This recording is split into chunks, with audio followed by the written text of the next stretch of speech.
12 innings 399 দিন, একটা 50ও করতে পারেননি নাজমুল হোসেন শান্ত। দলের সবচেয়ে গুরুত্বপূর্ণ ব্যাটারের কাছ থেকে এমন পরিসংখ্যান দেখাটা এক কথায় দৃষ্টিকটু।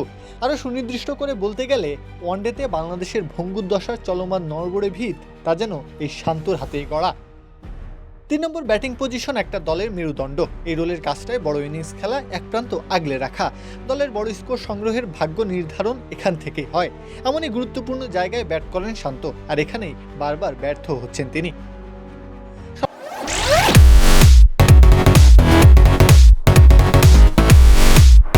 সর্বশেষ 12 ইনিংস ব্যাট করে তার রান সংখ্যা 194। ওয়ানডেতে এই সংখ্যাটা দলের সেরা ব্যাটারের সঙ্গে সাংঘর্ষিকই বটে।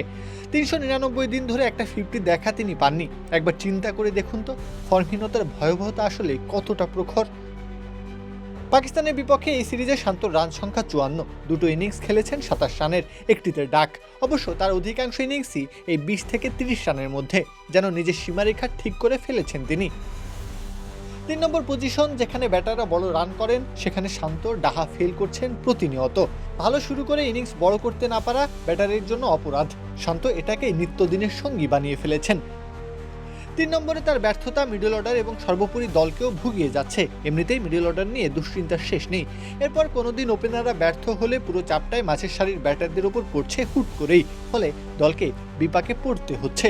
এই যে বাংলাদেশ র্যাঙ্কিংয়ে 10 নম্বর পজিশনে, বিশ্বকাপ সরাসরি খেলা নিয়ে সংশয় তৈরি হয়েছে, এই দায় শান্ত কোনোভাবেই এড়াতে পারবেন কি? দলের বিপদে হাল ধরার বদলে যে দলকে ধারাবাহিকভাবে বিপদে ফেলছেন, এরকমভাবে আর কতদিন চলবে সবকিছু? উত্তরটা অজানার হাতেই তোলা থাক। প্রত্যহ কাব্য, খেলা 71।